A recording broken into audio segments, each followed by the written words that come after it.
What is up, everybody? This is Cyberspook, and this is the Cyberspook video about the U.S., which is crashing and burning with three aviation disasters in 4 days, and the Top Gun is in a tailspin. It looks like.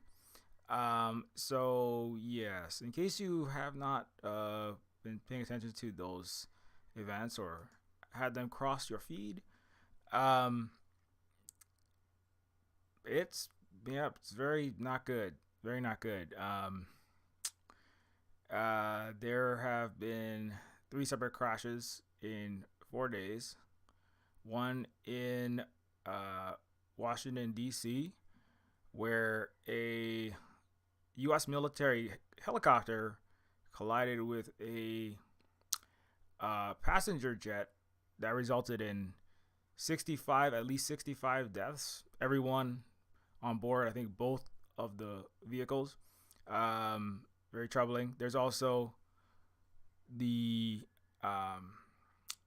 Alaska event that as far as I understand, nobody died in that one, but there was a unscheduled rapid descent and high temperature landing. That's the way that I'm sure Fox and MSNBC would describe it. If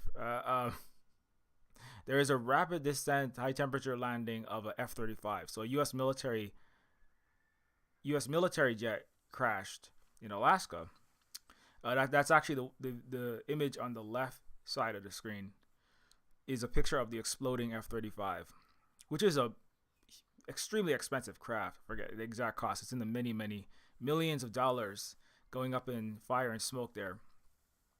And then there was the Philadelphia crash, which happened yesterday, approximately within the last 48 hours, and that was a emergency medical vehicle. It was transporting people in need of medical care or medical personnel. Forget exactly the details, but that plane crashed right into Philadelphia neighborhood. I heard conflicting reports, but looking at the video, it looks like it. I heard a report that the plane crashed into Philadelphia homes. It looks like maybe it didn't directly land on top of a home, but there was definitely burned vehicles. The street, there's a huge holes in the street, and then there was also debris, and there's definitely damage to the buildings in that area because it landed right in the neighborhood. And so if you're living in Philadelphia, I mean, if you're living anywhere in the United States, if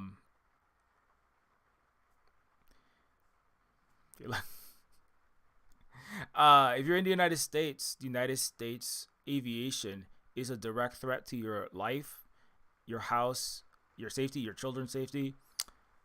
I'm just saying, that's just what it is. The United States is crashing planes everywhere, and this is people will probably say aviation is still extremely safe. It's still extremely safe.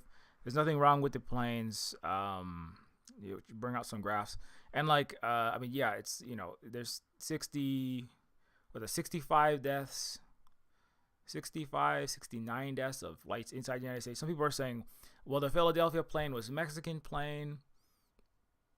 I mean, it's a crash inside the United States, though, and there's many factors that are leading into this. Like, what exactly caused the crashes is, of course, being discussed, lied about.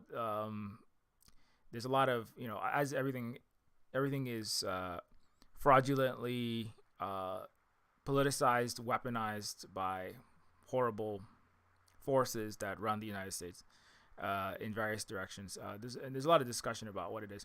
One thing I want to say about that, the Philadelphia crash, if it was, let's just say it was just a Mexican. Because what they're trying to do is they're trying to racialize it and say it's this is the problem with the Republican conservative side is saying that there's it's because the Mexican pilots were not competent because they're Mexican. There's a racist angle to that, and that's why the crash happened. Um, or it's a Mexican plane because Mexican government is bad, incompetent, corrupt. The people are untrained, um, and or it's Mexico is trying to attack Americans. I've seen some weird accusations. Number one, why would people like why would medical patients want to? I mean, it's just so ridiculous. Like, why would you want to crash your own plane with your own medical patients in it into the United States? I mean, that makes Mexico look. I mean, it is not good for Mexico as a country. It's not good for Mexicans.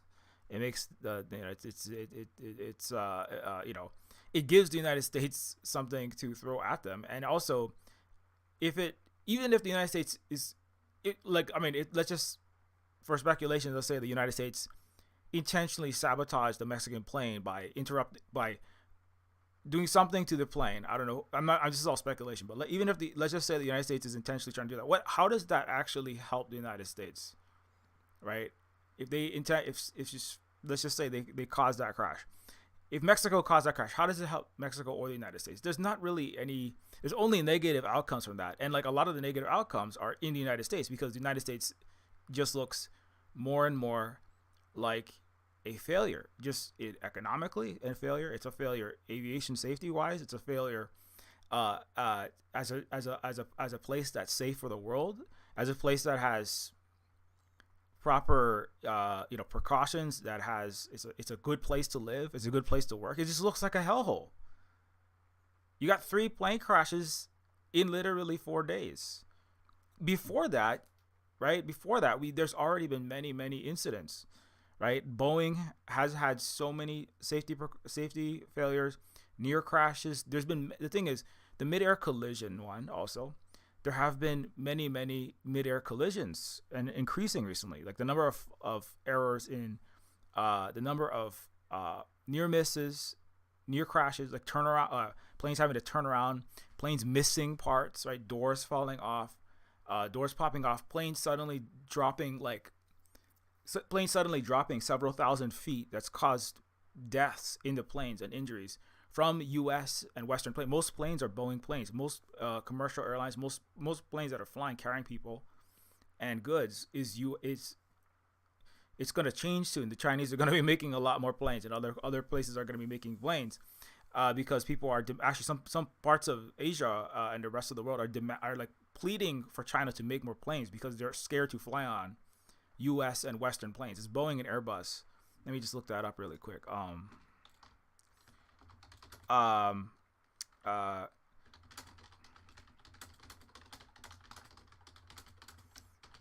pretty sure they make up the majority of current commercial flights. Let me just start.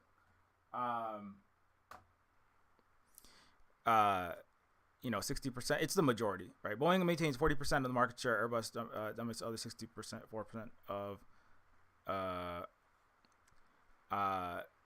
So it's a majority of like those two. Well, it depends on like where you're talking about. Boeing's share, joint share of wide body backlog had shrunk to 52%. Boeing is 100 deliveries behind compared to last year's totals to date. So Airbus has been catching up, but Airbus also has problems, right? Because Airbus is also a Western company. So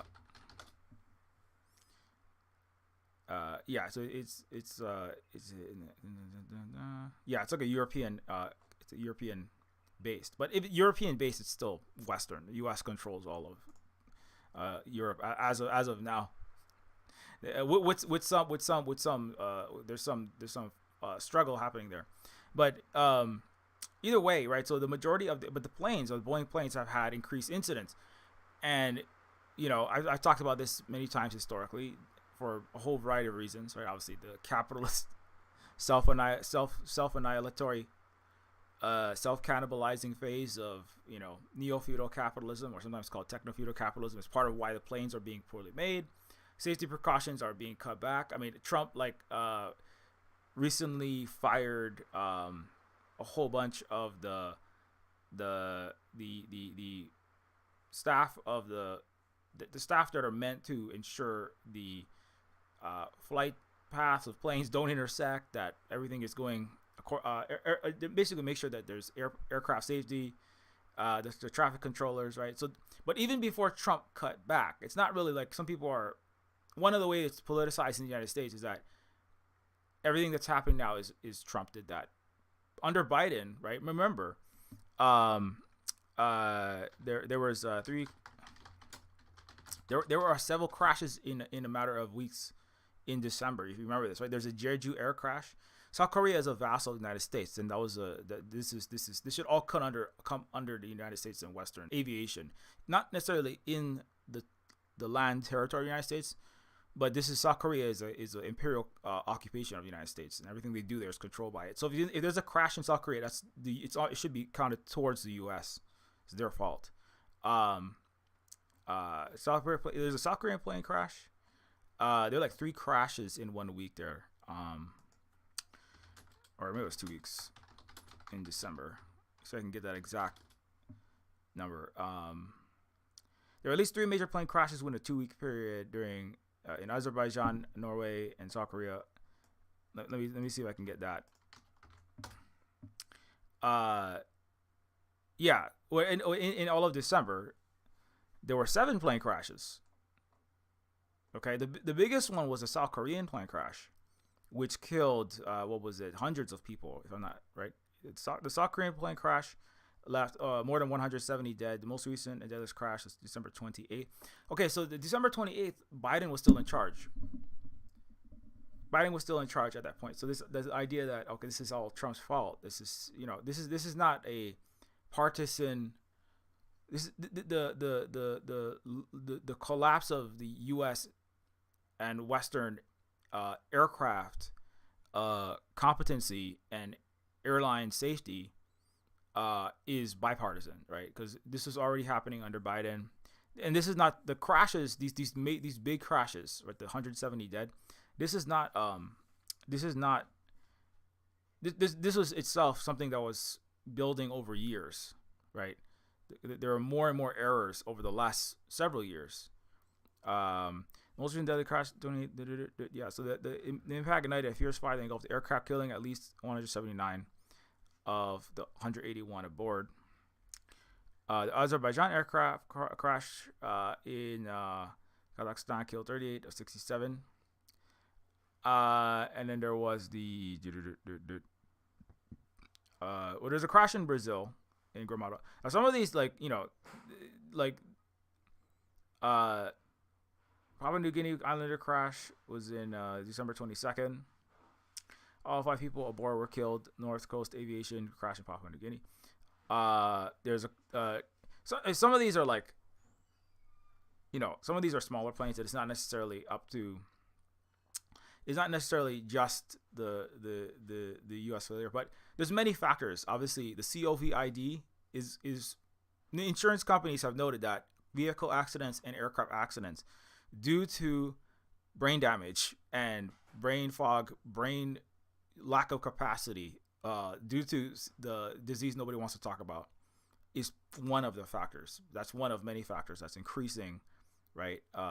One of the main factors that's increasing these accidents and deaths and destruction and scares and lack of safety. Occupants on missing plane found dead, and then the Argentina crash, and there's Scotland, and then there's definitely there's more crashes, right? There's more crashes happening in general, and there it's basically like for 3-4 years ago, there's an increase of near misses, accidents, turnarounds, parts of planes falling off, right? Screws falling off planes. Like people were taking pictures of the out the window, and you could see like screws and parts of the wing missing, right? This is becoming more and more common. That was not normal to have that. That is a decline, right? It's kind of like it's like last week I was talking about DeepSeek, right? And it's not, the United States is not just suddenly, and the U.S. capitalist imperialist system and the Western 500-year win-lose colonial capitalist global structure under white supremacy, that it doesn't just like reverse overnight. It's taking time, and China is not. And China and the BRICS and the multipolar world is not gonna in one day suddenly everything is completely different, and it's just completely different win-win cooperative, socialist pass system. It's a slope. It's a trajectory that things getting increasingly less. Things going slowly but surely, less and less in the favor of the U.S. hegemon. The U.S. ability to keep keep control of its aircraft, keep control of quote unquote AI, right? Or keep not quote unquote AI, keep dominance in the AI field, right? To maintain dominance in energy, in new technologies, in quantum computing in general, in economic supremacy, in renewable energy, in electric cars, right? All those things are falling away, slow, not immediately, but slowly but surely. And the airlines is like this is again, this is like a self-defeating thing, because the United States, it's not that the United States could not make safer aircraft. It's that the United States could not, like, it's not like the laws of thermodynamics do not determine that United Americans, United States, and the collective West as a whole can't, adjust their situation, change their behavior, and, prevent freaking 3 crashes from happening in 4 days, or just increase crashes and increase not just the crashes, the near crashes, accidents, and all these kind of failures. But because of the trajectory, because of the way the system is set up, where like nothing, it's an oligarchy, and you have tech bro billionaires, and you have they're all right at Donald Trump's inauguration again, right? You had the richest white guys in the world were right. Peter Thiel, Elon Musk, Mark Zuckerberg, they're like right behind Donald Trump. And it's not like that was new to Donald Trump. Donald Trump just shows off what the U.S. is. It's just a giant capitalist run, plutocratic, meaning government by the money, and the richest and the most horrible people. And they're all mostly white guys. And so there's a racist and a sexist component to that as well. And it's just going, Donald Trump just shows off what the U.S. is. And that capitalist, white supremacist, imperialist, because it wants to control the entire world and all the countries and all the economics everywhere. And the leading technology is AI now, right? That's one of the most important technologies of the future. And they want to control all of that. And that system, right? And then there's the U.S. government that's all completely, basically owned and operated by these billionaire class, which don't always all see eye to eye, but they're chaotic. An oligarchy is several oligarchs, but each has slightly different opinions and interests and ways to do things. The disagreements are between Democratic and Republican oligarchs. The Elon Muskian oligarchs versus Elon Musk oligarchs versus, let's say, like Nancy Pelosi, or George Soros. There's some what exactly should be done in Ukraine. They disagree sometimes about exactly that. I mean, they agree they want to have capitalism and govern worldwide and do human rights atrocities like in the Middle East and elsewhere. But that system that the United States has is catastrophically failing. And the difference between Trump and the rest of his and certainly the Biden, the difference between the Trump and the Biden circles, not necessarily them as individuals, but the difference between the Trump and the Biden like circles is that Trump is, they're more interested, like they don't care about hiding, right, the fact that it's government by money, it's government by the richest, it's predominantly a certain types of people of particular races and genders, and it's completely it's neofeudalism, right? But by the way, it's Neofeud because that's why Neofeud's on sale right now. So I make sure I catch this wave of overt neo-feudalism. You know,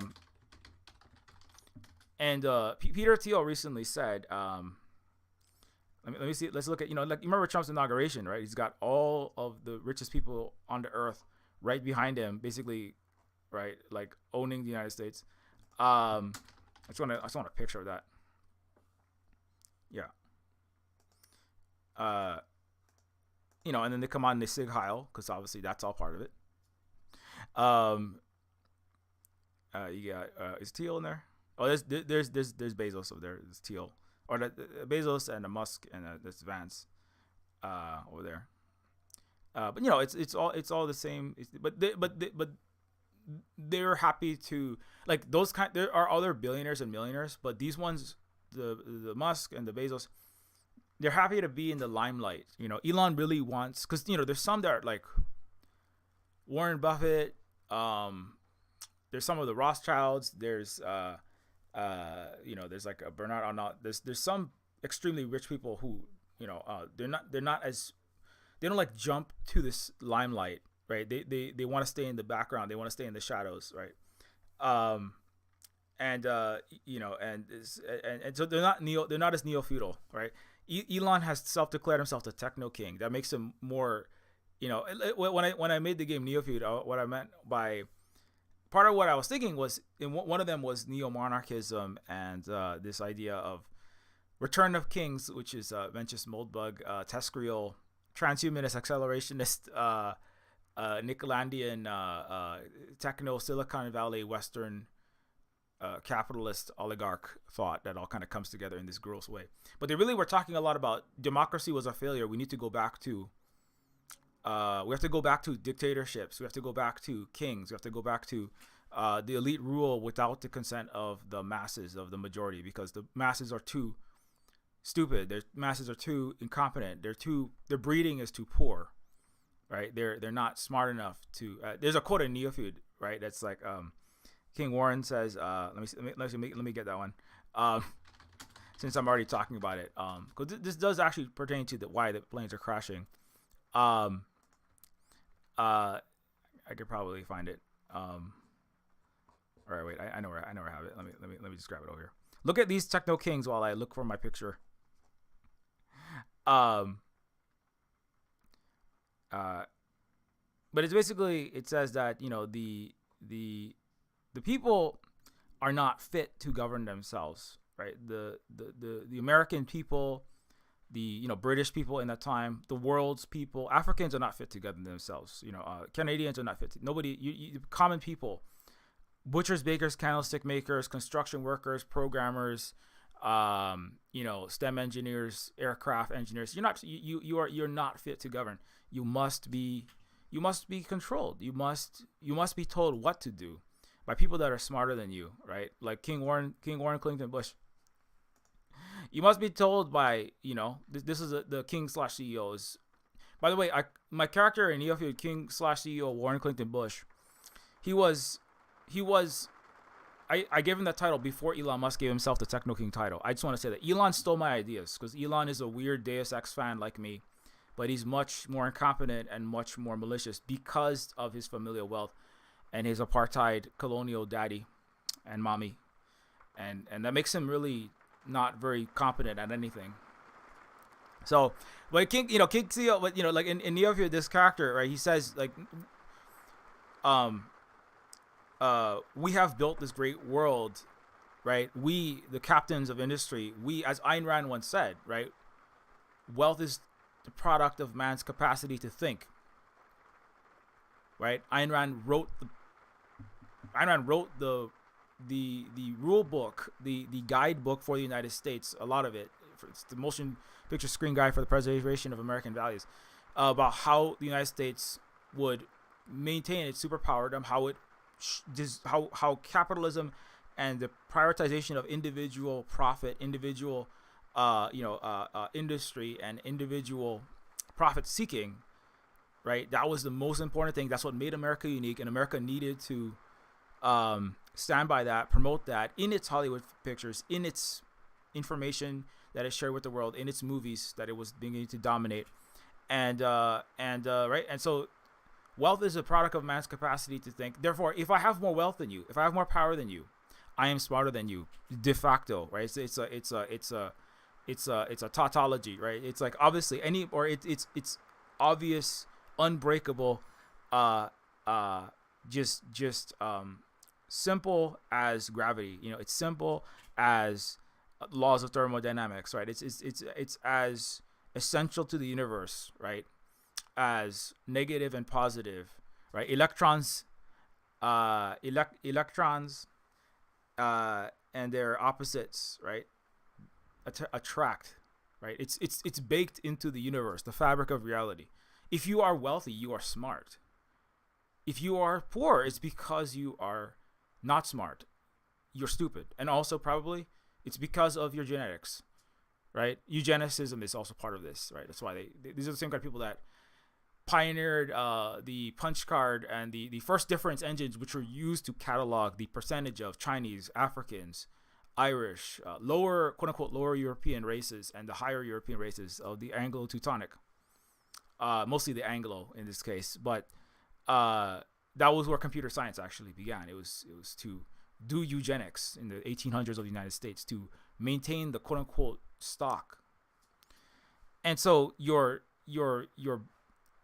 capacity. So actually, that's where like Western conceptions of power, democracy, right? There are people that many people have and still have. Many people disagreed with the 1700s quote unquote Enlightenment, with the quote unquote the change from feudalism to capitalism. They never liked any of that. They never liked being forced to wear suits. The suits, right? Part of Neofeud is that the black plain suit was a response, a fear response, I would argue, in part to the royalty, right? The during the times of extreme inequality, even inside Europe, right? Britain and France, right? Charles Dickens wrote The Tale of Two Cities. Everyone was stealing, even at higher rates than they're stealing food from the overpriced, overinflated Target and Walmart bread now, right? Walmart has hyper surveillance. Like they if you even move like 3 steps too fast, or if you wave your hand in a way that seems like you might be stealing a packet of, Winter Fresh chewing gum, the Walmart anti-theft system will alert. It's annoying because we go through the self-checkout because it's just faster actually, and the Walmart, it just like when we're buying groceries, it's constantly worrying about whether you're stealing or not. It's not worrying about, the U.S. is not worrying about whether you have food or not, and that the United States social fabric is absolutely unraveling, right? Just as Britain and France's did previously, because of U.S. white supremacist colonialist capitalism, emphasis on the capitalism, and so similarly, right? But the suit was a response to the failures of the same people that we have today that are crashing and burning their planes, right? The suit, the same people that are failing their own people and failing their own aviation safety, these billionaires oligarchs that control the government and control economics, and they control everything in the society to a large extent, control information, they control narrative, military might, internally and externally, the police and the military, which are just stormtroopers of empire, and and internally they're a domestic military force to suppress any attempt to build real democracy, right? But it's the same in Europe, right? The purpose of knights in the European feudalism was to suppress and put down attempts of the peasants to overthrow unjust lords, nobles, dukes, duchesses, and kings, right? Who would collect exorbitant rents, send the peasants off to do needless war, getting themselves killed inside of Europe, right? The average life expectancy was less than 30 years. It was nasty, brutish, short life in the European feudalism and under European colonialism. They were both didn't really improve, right? Actually, the European feudalism, it's hard to know which one was worse for the majority of people, the peasants. For the kings and the lords and ladies, right? Feudalism was great in Europe, right? If you were the descendant of a Bourbon king, or if you were not Marie Antoinette, but her predecessors before she lost her head. But for the European feudalists, I mean, you lived in the Palace of Versailles. You did get to eat cake. You had a beautiful life for yourself, right? But for the majority of the Europeans, life was miserable. It was miserable, and it was full of cholera, and it was full of sickness, and it was full of the police of the unjust European feudal system, the knights, right? The foot soldiers that they wore the colors and they carried the swords, but their job was to massacre peasants. It's like the police today. They don't usually do peasant massacres. What they do is they break everybody's leg at the Occupy Wall Street protest, right? What they do is break your wrist. What they do is they beat up and they crush striking workers, right? Sometimes they kill people. The knights of modern neo-feudalism do kill people. Over 1,000 deaths at the hands of police or modern neo-feudal knights this last year, right? Usually the U.S. police kill about 1,000 people, innocent people a year. It's much higher than that because many suicides are not suicides in the United States. So it's much higher than that. But I mean, at least 1,000 we know of die every year. But that is part of the U.S. That is baked into the cake of the U.S. system. As just an example, in China and Vietnam, there's no police murders in the last, as far as I know, in the last several years. But that's because they have a different system in the United States. But the United States is the European. No, and the police murders is not all the police violence, right? The police violence, millions of people suffer police violence, right? Even just a thought, right? In the European feudal system, you would massacre the European kings, right? The unjust rulers of their time. They would massacre, right? If the peasants were becoming unruly, if they were unhappy with the fact that they were running out of food because the kings were taking too much of the resources to fight a war or to build a new statue, right? Or there was just some famine, and the peasants suffered first, and then the kings and the lords and ladies, they had plenty, while the masses suffered. Just like now, as the United States dies, as the U.S. goes into terminal tailspin decline, the masses of America are going on red note, right? The masses of Americans, they're going on red note. They're going on Xiaohongshu, right? Which you should get on if you're not, because if you're not on Xiaohongshu, right, you're not gonna be able to say anything, and you won't be able to learn the truth about socialism with Chinese characteristics, which is much more advanced than American plutocracy, right? And they're going on red note, and they're saying, we need food, we need healthcare. Luigi Mangione is because we're dying because we can't get our basic medical needs met. We can't get our basic food. Like we're starving in America. We're paying we're paying huge amounts for rent. The Chinese are like, we pay $400 for rent. You're paying $4,000. What is happening over there, right? So because this is red note, by the way, and so because of all of these failures, right? U.S. is now, that's why they're building cop cities. That's why they're rolling out their feudal. Sorry for the rain. Also, they're rolling out their feudal night mass murder squads / mass suppression squads, right? Sometimes the knights wouldn't necessarily kill people, but it was more overtly violent back in those days. But the purpose is the same. It's that the ruling capitalist, oligarchic, feudalist, racist, dynastic. In feudalism, it was less racist. It was more dynastic and birthright, and differences based upon hereditary privilege. Not so much the skin color, and this bogus science called colonial era race science. But the feudal system was based upon differences of people based upon their genetics, their biological makeup. Right? If you were born unto a king, you were simply better. If you're born unto a lady, you were simply of a different class to other people, right? And that's not a just. That system is obviously not a just system, right? But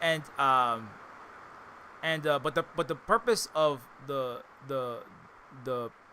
police of the time, the knights, was the same as the police today, which is to suppress people when they ask to have their material needs met. The difference between Europe and a lot of other societies is that other societies, like just an example, China, because they had problems. There was inequality, there was economic equality, there was like noble classes. Certainly, like over 1,500 years ago in the Tang Dynasty. Holly's watching a show right now that's about that era, but like when things got unjust enough in many other societies, there would be revolutions, changes of the entire structure, and a lot of times it was for the better, and they would instill better new regimes. But the United States and the West has never actually had. The closest would be the French Revolution, right? But unfortunately, the French Revolution, it didn't really lead to any significant changes. The oligarchy that was behind all the wealthy dynastic ruling classes rapidly retook control, and today France has also some of the richest people in the world. They still have extreme inequality internally. They still have colonialism, right? And that was one of the ways that actually the West maintains oligarchic, unjust power for a long period of time is by establishing a global colonial structure and then buying off the white masses or the European or most Europeanized, westernized masses, so buying off a big chunk of the population by stealing from Africa, Asia, and Latin America. Right? That's actually one of the ways that the West stops having any successful revolution. So, but that's about to change as the United States and the collective Western imperial structure dies. I can barely hear myself, so I apologize for this rain, but I cannot stop the video right now. And so, anyways, but back to the plane crashing. So, what does that have to do with this? Before I get off of that completely, don't forget everything we do here is supported by Neofeud, which is a anti-capitalist, anti-imperialist, anti-racist cyberpunk adventure game where a cyborg social worker for homeless robots, a ex-con drug lord robot, and a ex-trillionaire princess all try to stop gajillionaires and floating palaces from destroying the world, not unlike the United States today. This is one of the palaces they live in.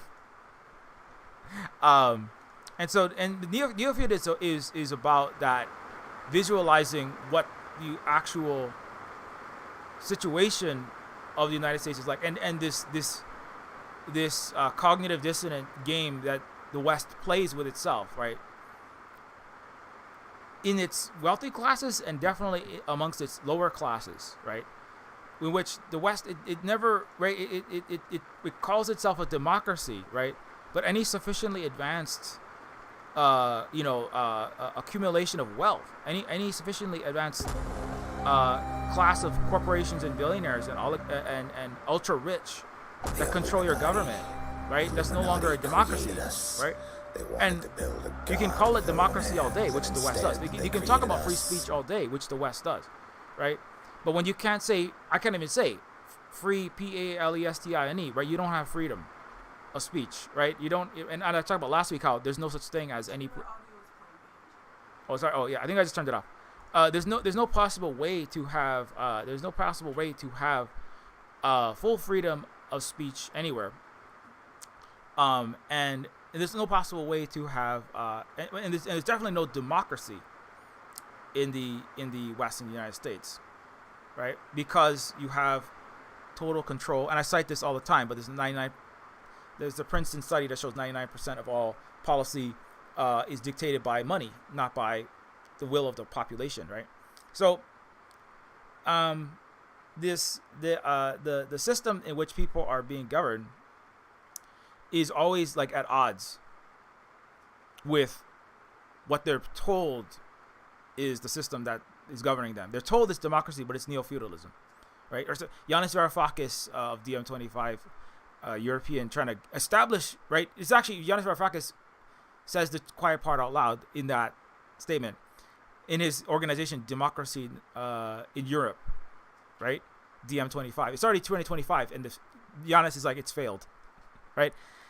To bring democracy in Europe suggests there's no democracy in Europe, right? Because Europe still has shadow feudalism, right? Which is ruled by a handful of oligarchs that they're not necessarily crowned. They're not necessarily like bring out their bloodlines, but the world's richest people, right? 90% of the richest people in the world, and certainly in Europe and in Britain, are descendants of feudal European families, the noble families of Europe, right? In in Britain, I mean, King Charles is a billionaire, so that's obvious. But it's not just King Charles; it's the other people that are. They're not all necessarily the highest monarch, but they're all like lords and ladies. For the most part, right? So that's where it's still a feudalistic system. It's capitalistic system as well, right?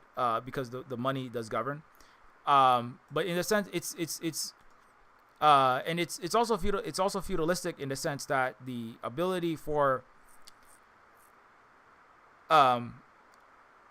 it's feudalistic, anti-democratic, in a sense that whatever the people want, whatever the people think, right, is irrelevant. What if nobody in America wants plane crashes in America? That's irrelevant, right? Nobody in America wants to be starving in America, right? That's irrelevant, right? Nobody in America. Let me see if I can find. Nobody in America wants to be paying thousands of dollars for an ambulance ride, right? Nobody in America wants that. I mean, they put Bernie Sanders gets put up as a symbol, right? As a symbol, Bernie Sanders gets put up as a symbol of the possibility of change. But Bernie Sanders himself is like FDR. But the thing is, FDR, yeah, positive things happen, but FDR, his goal was actually not to give Americans a good life. The goal of FDR was to preserve his. Remember, Franklin Delano Roosevelt was himself a neo-feudal oligarch. Franklin Delano Roosevelt was one of multiple U.S. presidents, and all the presidents, every U.S. president has committed war crimes. Every U.S. president has done the bidding of the oligarchy, which has always been present in the United States. The purpose of FDR or his ultimate purpose was not. He said it himself. I saved capitalism. FDR's purpose was to stop the actual revolutionary change, which China went through, which Russia went through. The purpose of FDR was to stop the revolutionary change, which would have made America potentially give it potentially a better system, but he didn't. What he did was he preserved capitalism, and the rich, they suffered high tax rates. The corporations, they lost much power. The oligarchy, the neo-feudal royalty, lost their ability to exert their will, and their hands were more severely tied than they had ever been in the history of the Western world, right? But like the French Revolution, the American Revolution also failed. The American Revolution of the 1700s, that was not even a revolution. That was just a fight to keep slavery in place. The 1930s, socialist, communist, and the mass consciousness and the mass uprising of the early 20th century was a failure because it was a temporary success with temporary benefits for some of the masses of America, and that's good for those masses. But in the long view, this is why China is surpassing the United States today, because China had a full revolution, right? In the 1940s, the United States had a failed revolution. China had a successful revolution that threw off its semi-feudal control, that threw off the colonial shackles, and they suffered greatly for that to build their own self-determination. This is how you know when you come out from the neo-feudal oligarchic capitalist imperialist control. You know you have done it because you will immediately see starvation right afterward. Cuba, Vietnam, China, Venezuela, right? Thomas Sankar's country, right? Anytime you actually succeed at throwing off your unjust neo-feudal rulers, you will see horrific punishment. It's not because the communism or the socialism or the anti-capitalist, anti-imperialist system is. And then you will also suffer information warfare when they say your country is the most horrible because you have authoritarian dictators that are starving millions of your people, like Mao and like Castro, Ho Chi Minh. These people are the worst people in the world, right? When you start taking informational narrative flack, right? When the U.S. media, the TV, and average Americans and average Europeans think you're the worst place in the world, that's how you know you've succeeded at actually building a better system, right? But the West has, because the Western countries, right? All of them, right? They're all still failures. They're all still complicit. They're all still, they're completely corrupt, oligarchic, neo-feudal, elite run, techno king run. vassalized, or the imperial next. They're in the Caesar's Rome with DC in the United States. But either way, if you're not spoken about as an authoritarian, genocidial, human rights violating, horrible, evil regime by CNN, MSNBC, Fox, Reuters, New York Times, Economist, Financial Times, if you're not decried as the worst in the entire planet, or horrible, or full of all these problems, if you're not being financially assaulted, you are not succeeding. If you're not being financially assaulted by the United States and the collective Western world, you're not. If you're not being sanctioned, you're not doing anything useful, right? That's part of how actually Russia is doing many things right, because of the level of sanctions that they have thrown at them. If Russia was subordinated to the imperial capitalist feudal structure, neo-feudal structure, then they would have just been, oh, well, go do whatever you want, because what you're doing is gonna benefit global capitalism. But there are rich in Russia. There's some rich in Venezuela. There's rich in Cuba. There's some billionaires, at least a couple in Vietnam. There are some rich in China. But the difference between China, Russia, Iran, Cuba, Venezuela, and the United States, Britain, and them versus United States, Canada, Britain, France, Japan, is that the first group of countries, many of them are in the BRICS. Not every single one of the BRICS is this way, but many of them are in the leaders of BRICS, certainly, so especially Russia and China.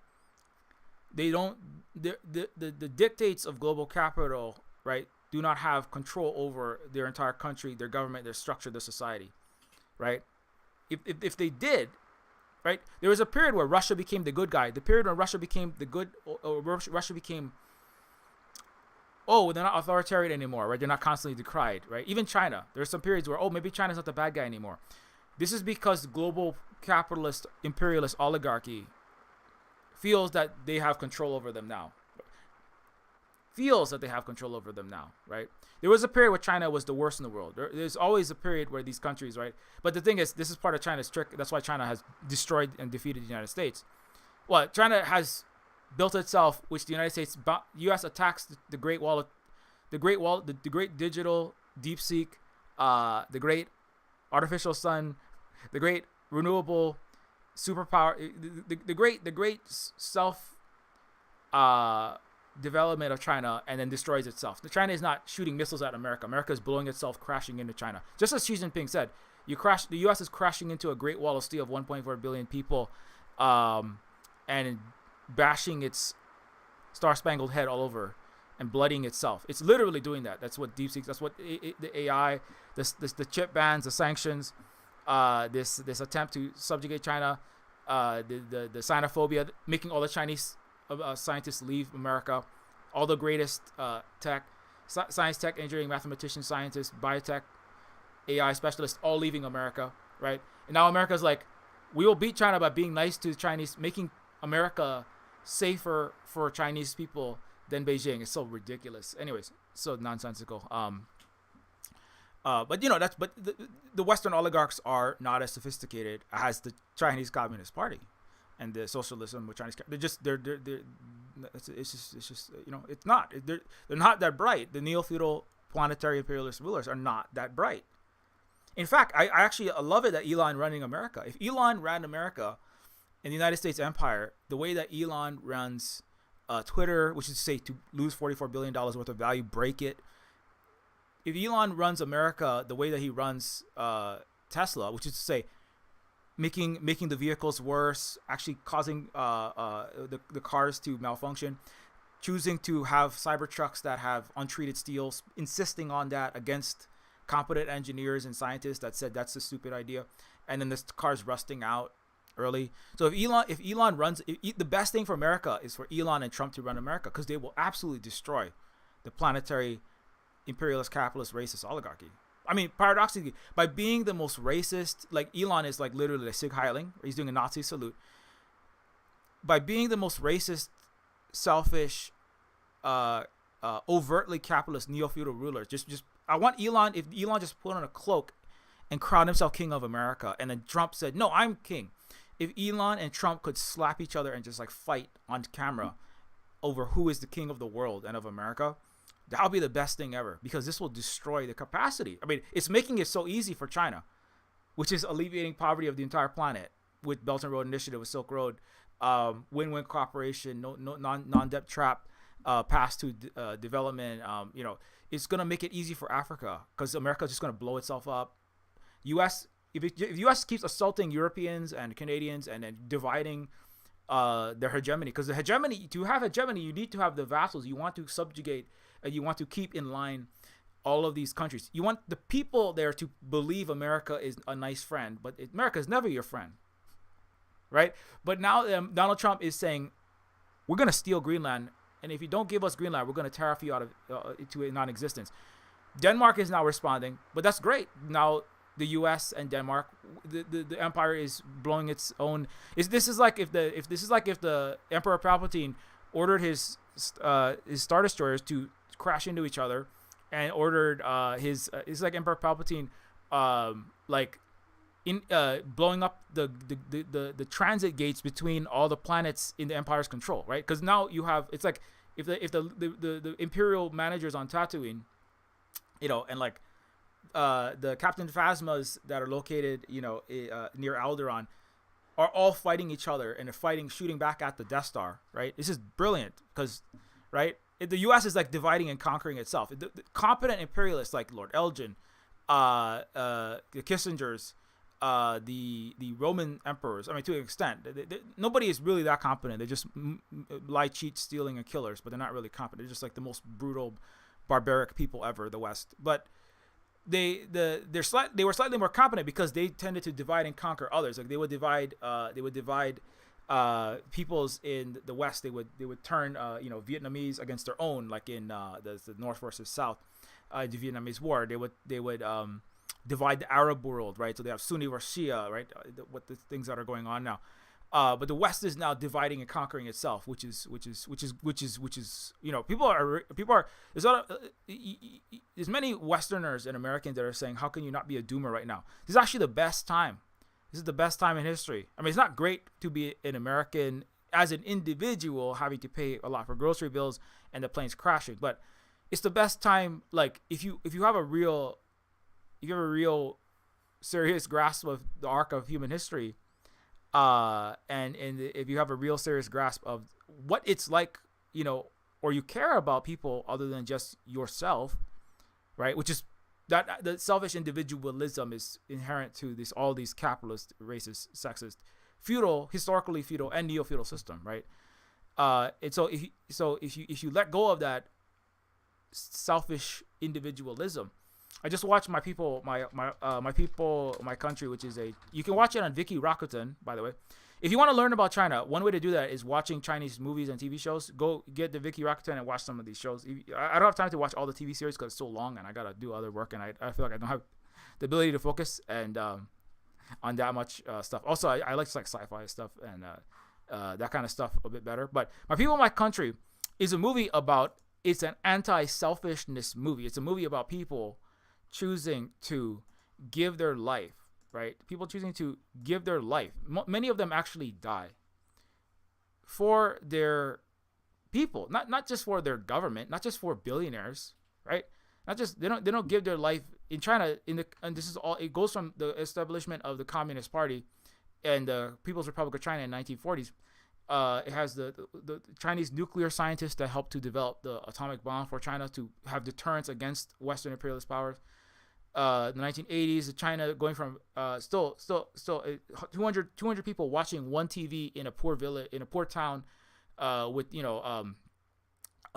rickety roofs, to everyone having plenty and flat screen TVs and electricity and high speed rail and better quality of life than Americans in the 2010s, right? It shows like in how every individual collectively worked together to build this socialism for all the people, right? And but it's a narrative of actual the opposite of the Ayn Randian individual smart geniuses build wealth for themselves, and individualism is the most important thing. Getting yours, getting your wealth, getting your property, getting your fame, getting your billions, getting your corporation, right? right? It's the opposite of the neo-feudal system. It's the opposite of the West, not just Trump. It's the opposite of the Western system, which is to worship wealth, look up to individuals, look up to powerful Elons and Bezoses, right? They are inherently smarter than you because of their genetic breeding, because they're wealthy, right? Because of a combination of their blood and their dollars that they have made, right? The crown, both the precious metal value of the crown, the soft power value of the crown, and also the blood, right? The quality of the blood that goes into the king. That's what makes you great. That's what makes you great, is to be that. This is what Iron Man is, right? This is what the biggest, the best-selling movies in America are the Avengers. Still the Infinity War. Nothing has ever come close, right? This is what celebrating Iron Man. Who is he? He's a neo-feudal techno king, right? Who's Iron Man? Iron Man is a person who supposedly is able to invent fusion in a cave with bits of scrap metal and parts of old tuna fish cans, right? His blood, his biological body, and the brain, his breeding is so great that he has all of $400 billion worth of scientific value inside one brain, right? That's just neo-feudalism, right? And so it's capitalism, because he deserves the money that he has in the system that makes him the money under his corporation. Peter Thiel said recently said or he said in the last decade, monopoly is the inherent state of business, and competition is a problem. Anyone who's competing is a failure. You must aspire. Perfect societal structure is to have monopoly. Monopoly is good, right? This Peter Thiel is moving the United States and certainly Silicon Valley thinking into full neo-feudalism, right? He's influenced by the Return of Kings people, so the Western media, Western conceptions, what the white world, right? The white colonial world is obsessed with this. Anybody who is against capitalism is an enemy of the United States, an enemy of the West, right? It's actually the Congress passed a law that they passed a bill with overwhelming majority, all Democrat and Republican, that said the United States is a capitalist country, not a communist country, not a socialist country. You are an enemy of the West. You're an enemy of the Western world. You're an enemy of the United States to be anything but that, right? Bernie Sanders is just the new FDR trying to save capitalism, for trying to pretend like Tim Walz is just another clown that is trying to sheepdog people back into the game. There is no hope for the United States. The United States in the West, there's no hope for the U.S. in the Western system. They are self-annihilatory. This does mean that things are going to get worse in the United States. So I have bad news for you, unfortunately. Things in the United States are going to get worse. More planes are going to crash, right? Because the United, I mean, there was one of my friends is a Pakistani diaspora person that lives in so-called Canada, and she said, like, I see so many Americans that they're all they're doing is raising their hands up in the air and wondering why things are so bad. Americans are not prepared, right? They're not like the Chinese ask, why don't Americans do what we did? Why isn't there a revolution in America? If it's so bad, if your healthcare is so bad, if your food is so poor quality, it's so expensive, you can't afford your health, your house, your healthcare, your housing, and your food. If it's so bad, why don't you change your system, right? And Americans say, well, I'm too scared. And, so America, things will get worse. Things will get worse. They must get worse. They're going to get worse. Until a majority of Americans are prepared to do what they have to do, until the Chinese did, and this is the other thing that's going on. It can get worse. The Chinese were poorer than Americans today in the 1940s. The Chinese were the fifth poorest people on the earth. They were the fifth poorest people on the planet Earth, including all African countries. Africa was amazingly poor. Horrible situation. People starving by millions. People just no roof, no lights. Living in neo-colonial situations. China was poorer than most of Africa. Okay, so Americans can get a lot poorer. The planes can crash a lot more, and I'm really sorry to tell you that. I wish I didn't have to tell you that, but the reality is, um, as ideally,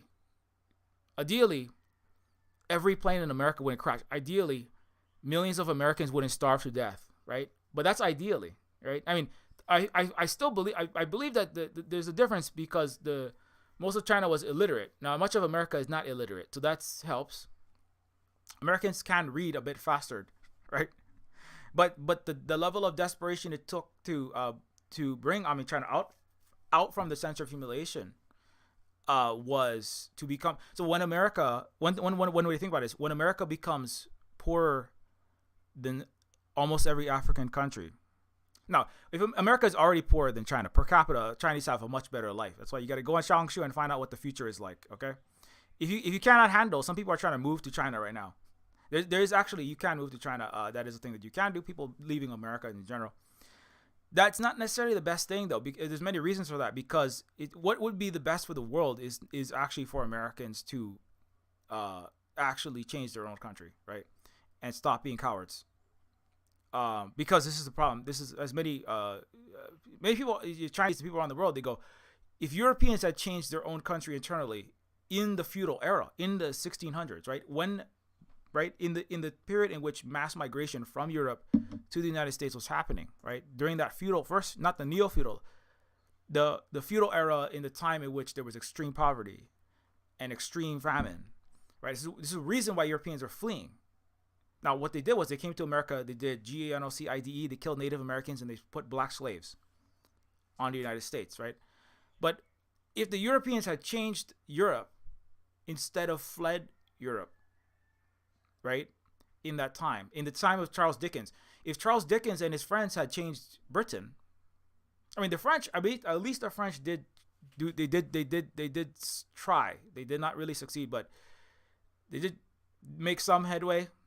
But it did not succeed in the French Revolution. But, if the Europeans had changed Europe rather than fled to the rest of the world, think of how much. Imagine if colonialism and capitalism had died in 1800 in Europe. How much better would the entire planet? How much better would Africa? How much better would Asia? How much better would everyone else be off? Right? But because Europe did not change itself, it fled and it built America. It built Canada. And it built Australia and New Zealand on stolen land, on stolen people's land with stolen people. And the biggest one, the difference between Canada, Australia, New Zealand, United States is the U.S. is the largest white settler colony, genocide and slavery-based settler colony. That's what makes the U.S. what it is, really. And it predominates. It emphasizes the capital over all else, and it built a system that de-emphasized the feudalism to so it's the best. America's the most sophisticated at getting vast numbers of people to believe in the lie of Western democracy and the Western capitalist system, because it surpassed its European parents, and all the Europeans couldn't stop squabbling with each other, and then all the leaders of Europe became rulers in DC, right? Whether that's the richest families in Britain, Germany, France, they all came to DC after World War II, especially, and they rule the planet from there. But the reality is that, the world would have been better if the United States had actually changed itself. But the United States hasn't. It hasn't done that. And so, that's where we're at. And to an extent, it's kind of the question is how bad must it get? How bad must it get in the United States for things to actually change? Unknown. But Americans, Americans aren't starving to death by the millions, right?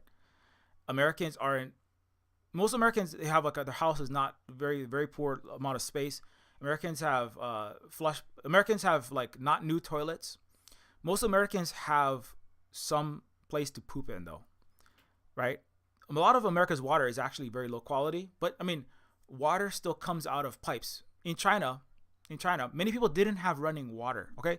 So when Americans don't have running water, when millions of Americans are literally starving to death. People are still shoplifting, but they're not starving to death, right?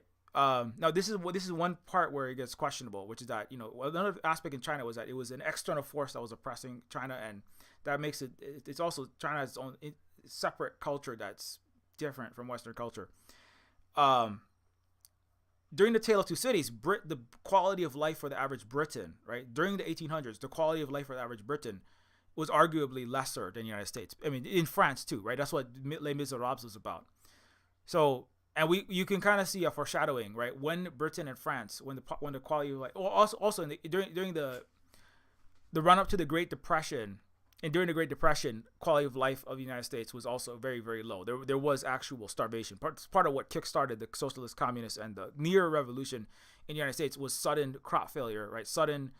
Right, the Grapes of Wrath, where you had this mass dust bowl, you have huge amounts of the wheat, and these farms just going fallow, right? And the dust bowl is a result of the blown up, huge billowing storms filled with this brown dead former food plants, it's just right, causing chaos and havoc and suffering all across the United States, right? So that sudden extreme suffering is what kind of launched a lot of the movement to the actual left, to socialist, communist thinking, movements, parties, and then also threats to the oligarchy, right? So America is not there yet. America is, it has a ways to go, and is very sad. I'm not like hope. I mean, it's totally possible that it's totally possible that America will suddenly have something will happen, right? U.S. will completely balkanize. I mean, there's a lot of things that could happen. Everything's very up in the air. The United States could try to start a war with its European partners. The U.S. is threatening to invade Mexico, Canada, and Greenland all at the same time. The United States internally is having these crashes, right? It's possible that, like, some people speculate that inside the United States, the Donald Trump and his collection of forces are at war with some of the Democrat, liberal, Blinken and his aligned forces, right? There's different. The oligarchy itself has solidarity in many things, but when it comes to how and who exactly runs things, there are differences. And Trump is not an oligarchic team player, right? And so it's possible that some of the explosions, right? Like, why did a U.S. military craft crash into a U.S. civilian plane? Remember, it was, right. Let's come back to that before I end this stream, right? So, this is like some of what the future might hold, right? The Black Hawk copter. Let me see. Black Hawk helicopter crash. So, like, the Black Hawk helicopter crash, right? On the investigation DC plane crash flight, the copter, according to some reports, it was alerted to the plane's presence 2 minutes before the collision, right? So why did if the copter was alerted, why did it not move out of the way, right? Why did it stay on this course, right? I mean, we don't know anything, but I mean, like, if the United States is trying to if Americans are trying to blow up their own planes because of internal fights, I mean, they're not gonna want to. Much of the Western media is not going to publish the United States is having a civil war already, including with assassination attempts between Americans. But I mean, it's very strange. I mean, I'm not saying that is what's happening, but it is very strange to suddenly have 3 crashes in one week. It's super weird to have a military plane. Some people have pointed out there is many military planes that are actually flying towards. Many military planes are having these unusual exercises in that area. I think, who was it? The Trump spokesperson said it was a continuity of government. Let me just get that quote.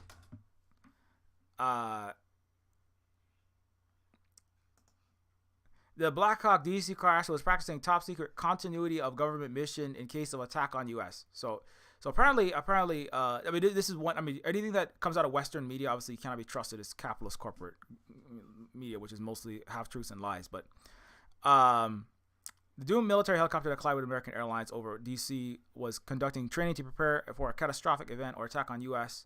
According to officials, a crew aboard the UH-60 Black Hawk chopper, the 12th Aviation Battalion, is responsible for top secret evacuation missions meant to whisk up top U.S. officials from D.C. to secure locations in the case of a national emergency such as terrorist or nuclear attack.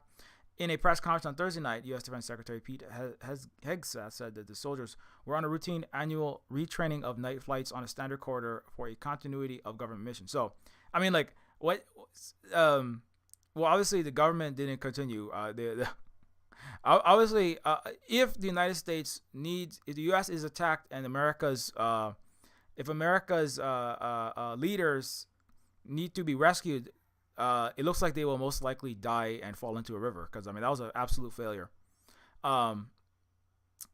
Anyways, I that's just, I don't know exactly what happened with that, but it's what the way they're trying to spin it right now is interesting, or what they're trying to say about it is interesting. We need to do this because if the United States collapses, well, the fact that they have to run these continuation of government exercises at all, and also that they're so horrible, they're so poorly run, is telling you something about the level of incompetence. Yeah,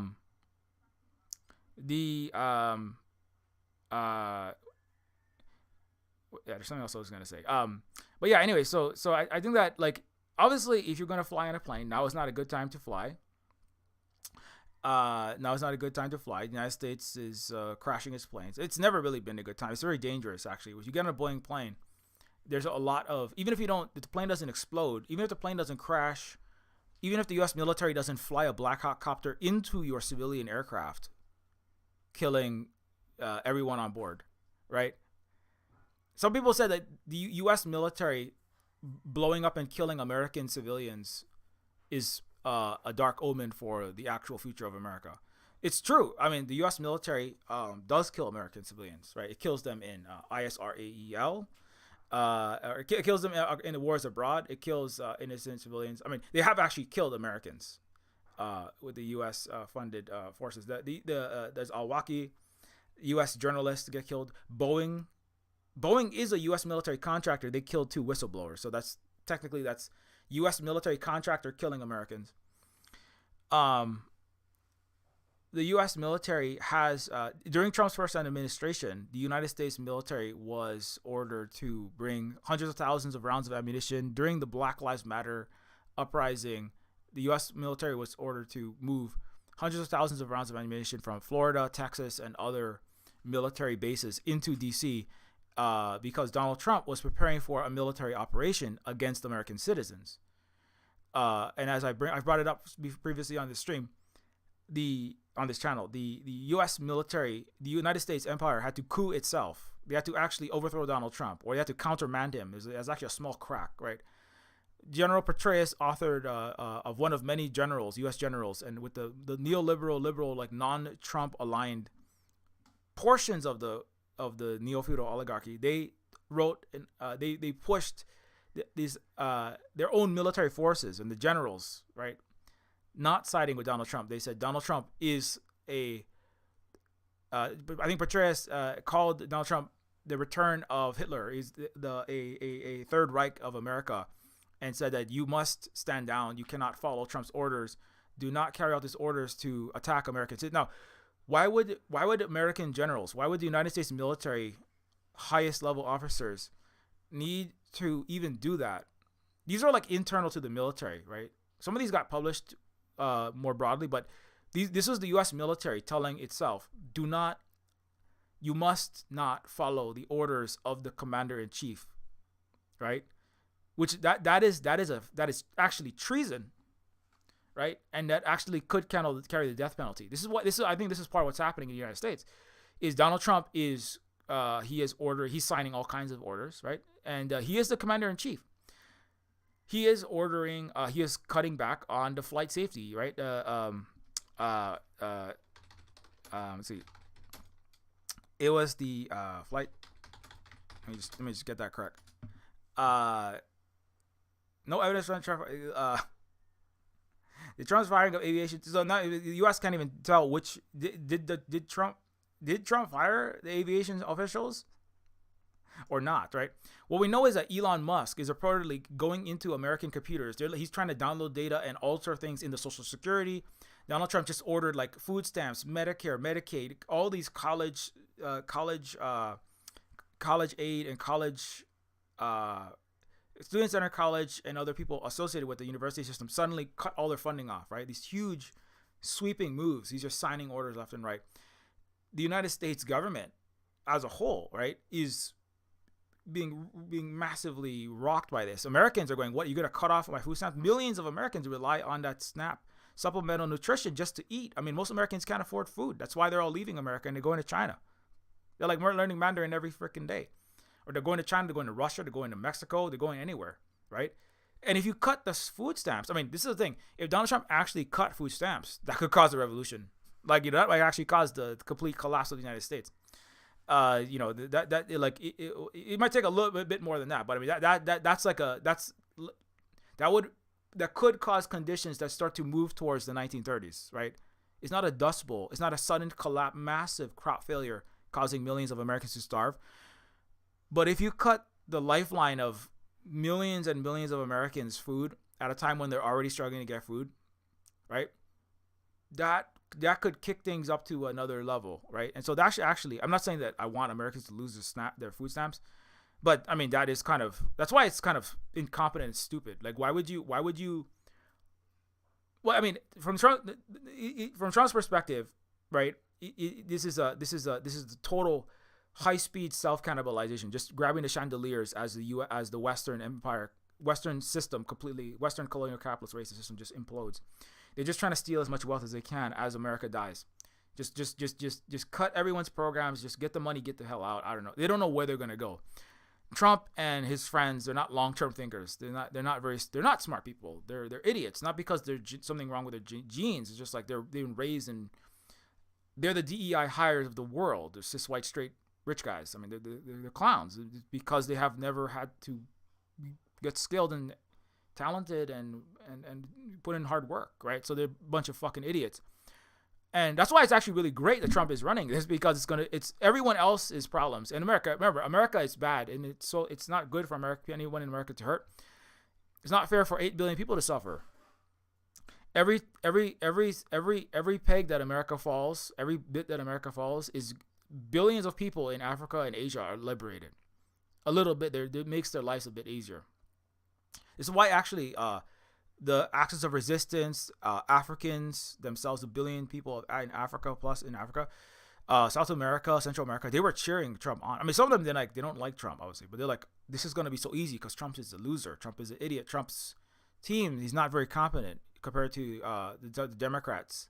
Now, the Democrats still are incompetent, but Trump is, right, he's in it for himself above all else, doesn't care about maintaining the system of imperialism and capitalism and neocolonialism. He doesn't care about that, right? So Trump, did he actually, what actually happened here? I'm still not even sure, right? There's so much chaos happening. It's like there is a civil war in America of a type, right? Who is even running DC? Apparently Trump is trying to stop Elon from getting a hold of too much power and documents and physical computer. Elon is like, at PayPal, Elon would program so badly. He would want to program the PayPal computers, but when he would program code to put into the PayPal servers, it would end up wrecking the PayPal system, right? So they actually gave Elon a separate computer. The same thing happened at Twitter, right? You have to give Elon a separate computer that was disconnected from the wider PayPal system because of how unskilled and untalented he is, but he wants to feel like he wants to feel skilled and talented. It's so sad, right? It's really like Elon, I think if Elon was born and raised in a not racist, colonialist, capitalist system with horrible parents like his mom and dad, Errol, and his mom is a piece of work. He might be a different person, but it's not because of his genetics. It's just because of the way that he was raised and the system that he lives in. But Elon is now taking his Elonness and he's running through the United States Capitol, which is brilliant. I mean, it's torpedoing the U.S. It's just like nosediving, right? It is just crashing. No, Trump is skilled at Trump and Elon are similar. They like getting claps. They like getting praise. They want the focus of the attention on them, right? They're the very neo-feudal. I like the golden capes.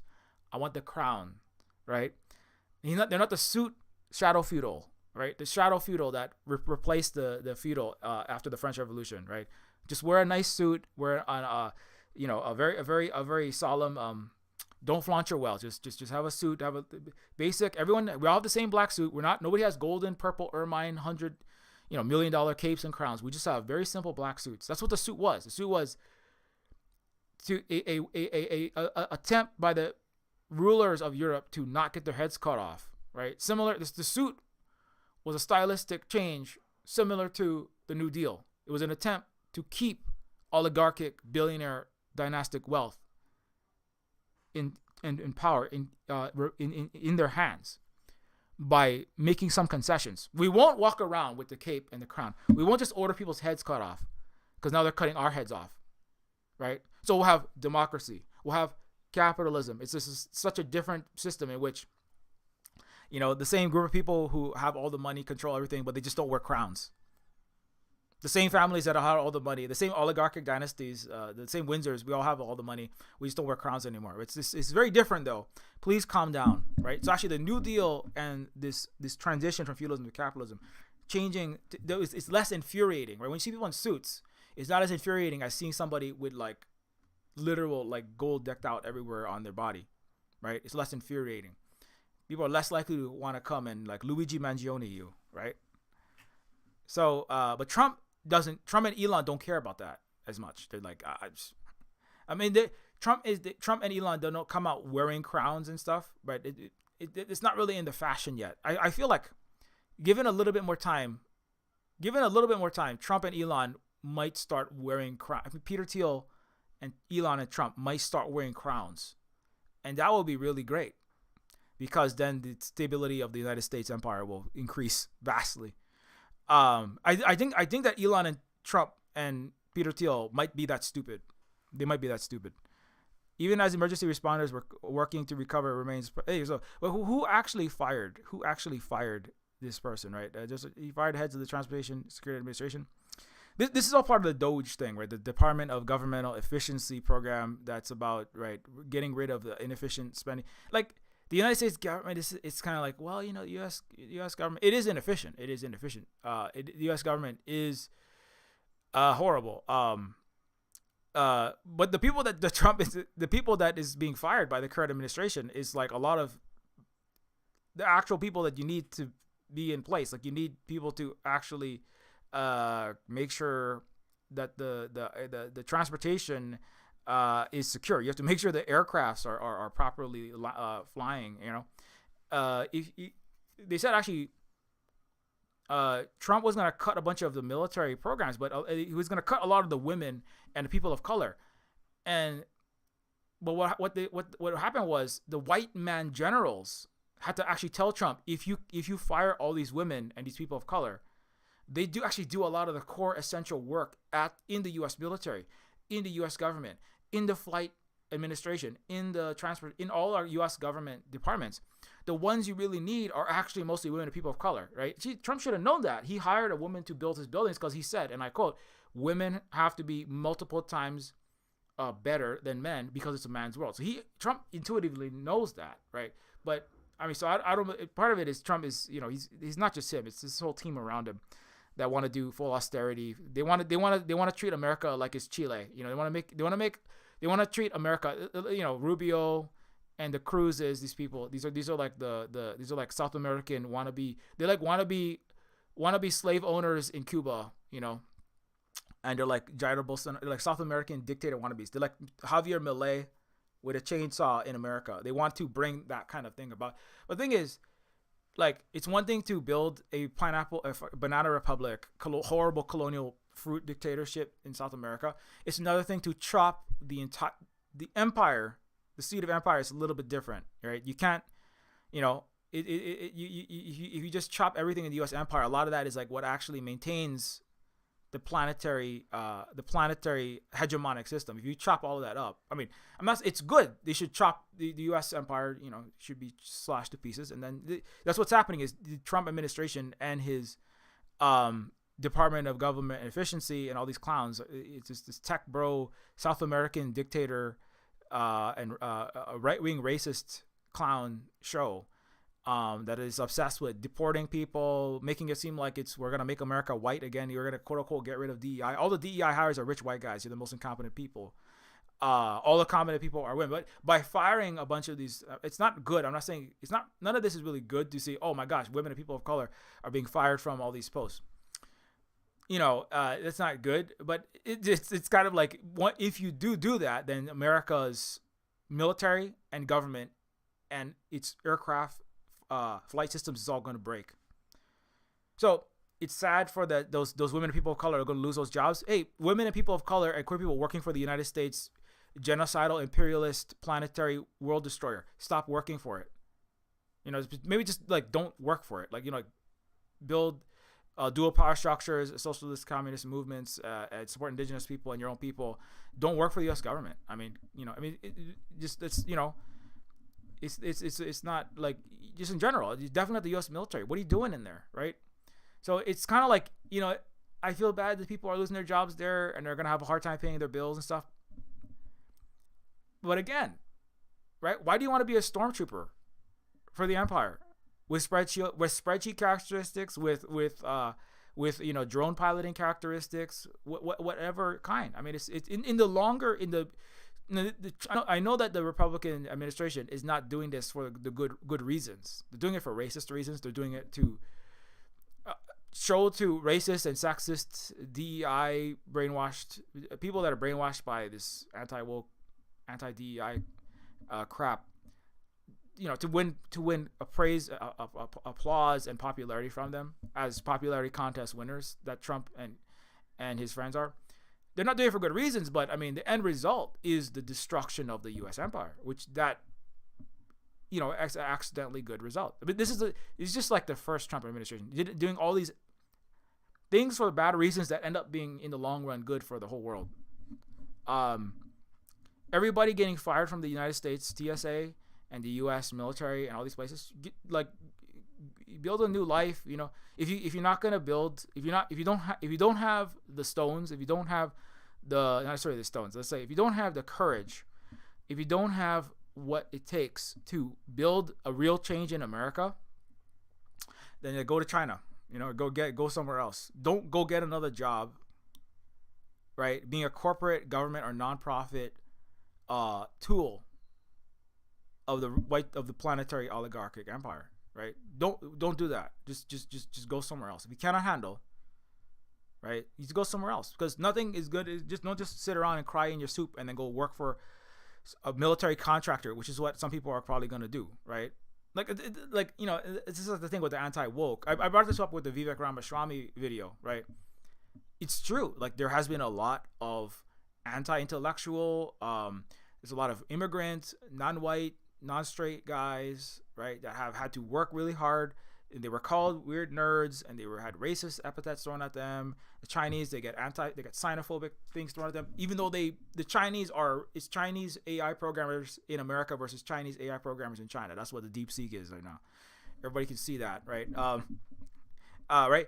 And that, like, there's a memes going around. What the AI race is not U.S. versus China. Is Chinese diaspora traders programming for rich white oligarch straight guys like Donald Trump, like Peter Thiel and Mark Zuckerberg, versus socialist Chinese people building planetary win-win cooperation and doing what's right for all of China, and they're all of China's people, right? And DeepSeek and ByteDance and Alibaba, they're all coming. They actually all came out to.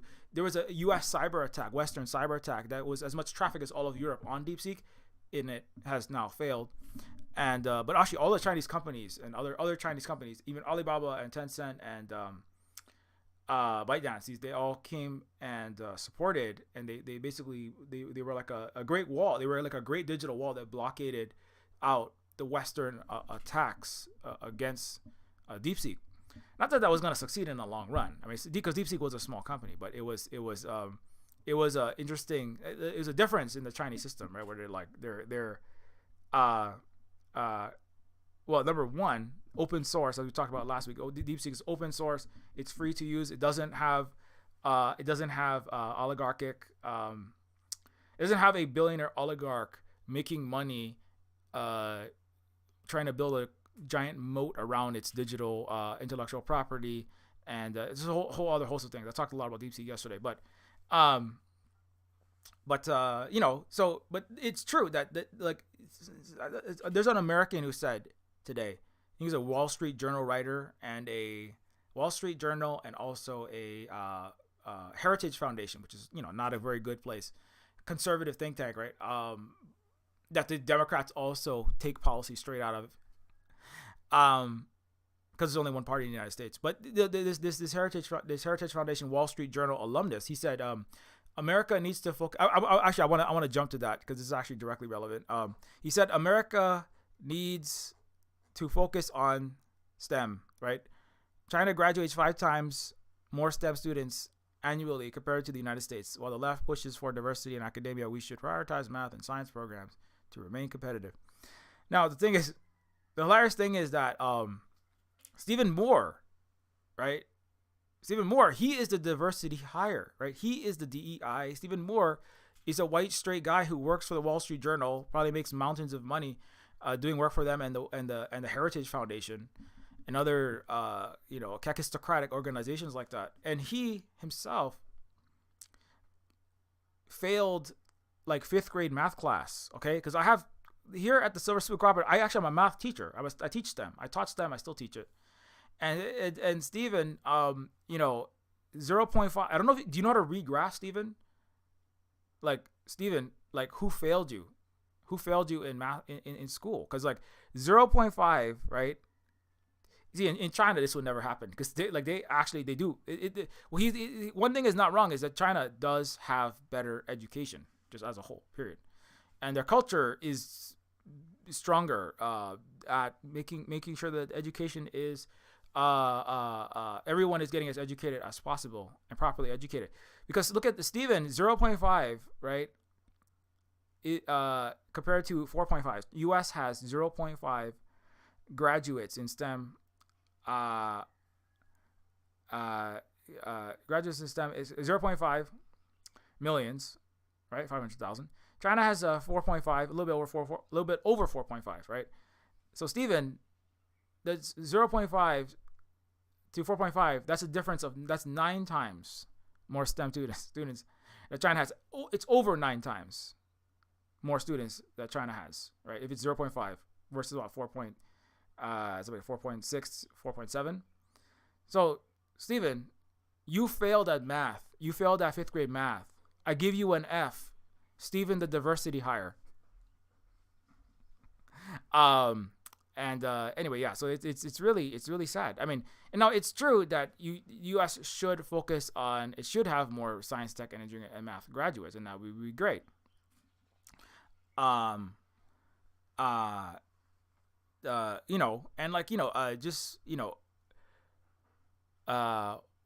the left pushes for diversity in academia, we should probably math and science programs to remain competitive. I mean, it's like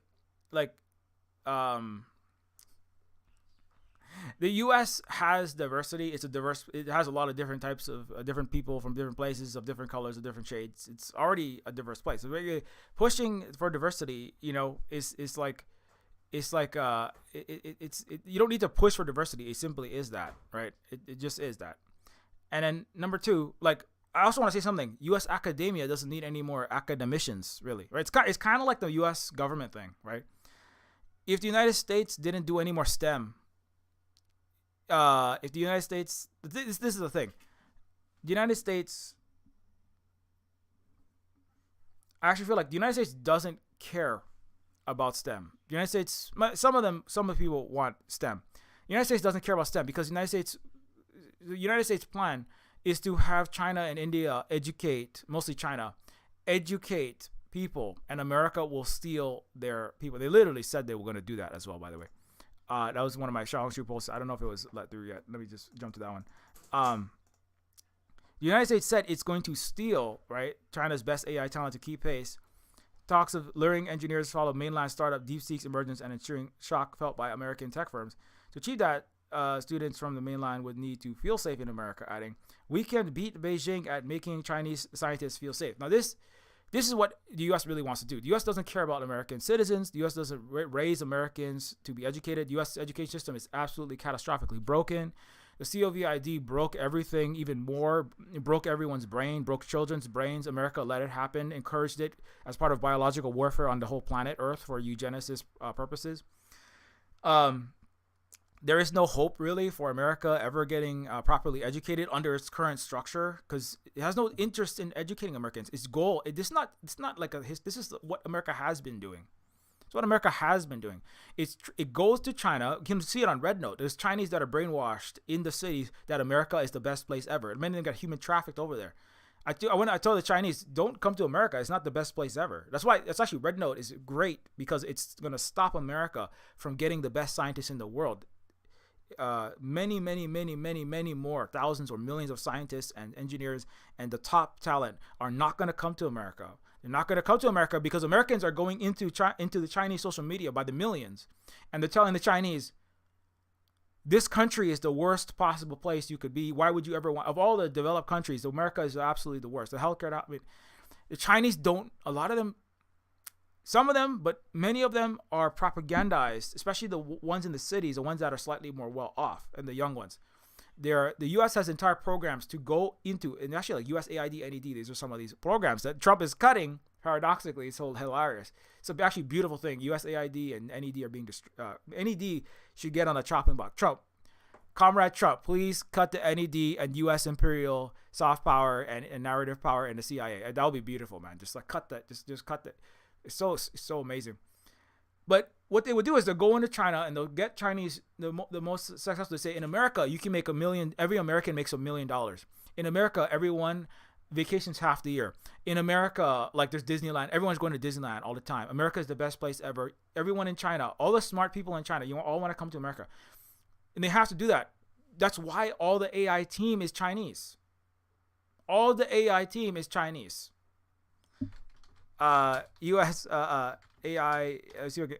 I'm gonna get you a picture of that. Right. This is literally the U.S. strategy. It's not a strategy they can use. That is literally the present U.S. strategy, is to try to lie and cheat and steal and lie to the Chinese scientists to come to America when America is not the best place in the world. It never was. It's the best place if you're a billionaire, right? But not. If you're Asian, it's the worst place in the world nowadays.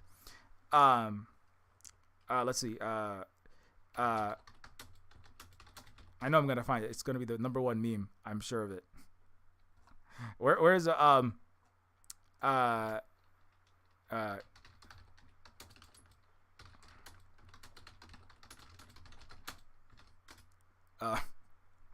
it was super popular. Where is that meme? It's like the Chinese here it is. Yeah, this is it. The AI Chinese in America versus Chinese in China. Race, right? The American team is all Chinese programmers, right? So some of them are raised in America, but the thing is, a lot of even the Chinese programmers in America, they're not necessarily raised in America. They are tricked to come to America, right? They are tricked to come to America by Americans and propagandists in China, right? Through organizations, through U.S. funded influence operations, right? I keep seeing people. The U.S. Embassy, there's Chinese people on Red Note. There's a Chinese people on Red Note. They're going, the U.S. Embassy said all Americans are millionaires. The U.S. Embassy said Americans has no anti-Asian racism. U.S. Embassy said all Americans have free ambulance, free healthcare. U.S. Embassy said America has world-class high-speed rail. Americans, please tell me about America high-speed rail. And Americans are like, what high-speed rail? What are you talking about, right? So the whole game is up. American friends, and America's like, my cupboard's a bear. We're all poor. It's not a joke. The average U.S. look at this. U.S. Embassy in China. The U.S. household net worth is average of 1.2 million. Record 156 trillion. Right. The average household asset is 1.2 million still. I make $300 a week if I'm lucky. Last year I was making $300 every 2 weeks. I was lucky. I made a total of $6,000 last year. I work for Sacramento County. I got my W-2. I made $71,000 a year. Eggs are $12. Mortgage is $4,000 per month. My gas is $419. So like all the Chinese like, oh my God, America and the embassy and the NED and the USAID, they all lied to me. Oh my God. So many young, smart Chinese scientists and tech and AI programmers, they're going to be saved by this. The Americans are being helped because they're learning the truth, and they're getting more education rapidly, right? But the Chinese are being saved from being human trafficked into some shithole like Meta or like Silicon Valley, to be treated like second class citizens, to be attacked and assaulted and treated like and underpaid and underrecognized, and discovering too late that America is the worst place in the world. So my Chinese friends, please stay where you are, save the world, keep saving the world, develop all the renewable energy as you keep doing, develop all of the regreening projects, be the win-win cooperative path, keep building bricks, be lead the new Silk Road out of the 500 years of colonial horror. If you come to America and you have any kind of talent, it will be bad for you personally. It'll be bad for the world. It's bad for your family. It's bad for China. The U.S. is just saying this too. This is the thing. The U.S. just comes out and says, like, we just gotta steal Chinese AI so we can keep pace, so we can like subjugate China, right? This is the problem with the internet: is it's hard to keep the things you need to say to poor Americans, to white Americans, to black Americans, the things you need to say to the Chinese people in China, the things you need to say to Chinese in America. You can't separate them all out as easier, right? It's actually the more that this develops, the better, because then it's harder for them to keep all these stories separate. But yeah, so I posted on the Xiaohongshu Shu, like, the U.S. doesn't. Some Chinese ask, like, is Elon? Do Americans not like Elon Musk? Why would you not like Elon Musk? These are the Chinese that are propagandized that, oh, Elon is just saving the world. Everything that he has invented. And I see Americans telling the Chinese, Elon is a liar. Elon is a liar. The Tesla wasn't the key innovations and the engineering innovations. He didn't invent these. He took that company from other people with a bunch of money he already had. Everything that he has is a lie. Chinese don't all know this. I mean, some of them do, but some of them, the young ones that are a lot of the, again, right? So this is really great for everybody involved. Anyways, okay, so Chinese should, how are you going to make a Chinese feel safe in America when you have a bloody history of anti-Asian hate, and you have not just a history, but you have also ongoing. In the 2020s, you have 68% of Asian Americans suffer verbal harassment, 20% have shunning, 11% have physical assaults, 8% say they have civil rights violations, and and a bunch of online harassment. So it's not a safe place for Asians. It's not. It never was. It never was. There's a thing called the Chinaman's chance, which just says that any white American man can, or any white man or white person can kill a Chinese, and there's no recourse. Right? Literally, it was actually illegal for Chinese to testify in court. It was illegal for Chinese to testify, to say that a white man killed my husband or my wife or my mom. Right? It was illegal for Chinese to testify in court. America is not much different than that. At any second, America can turn on Asians, and definitely on Chinese the most. And we saw that during the COVID. We had mass anti-Asian attacks. People were being killed every single day, pushed down in Chinatown, physically assaulted, elders, stabbings in restaurants. Nothing was done. So why would you want to pay that? Why would you pay America with? Why would you reward that with, oh, I'm going to move to America and help them develop? If America develops, all Chinese of the world, if America wins this somehow, the world will be destroyed and the Chinese will suffer the most. So it's really, you really are.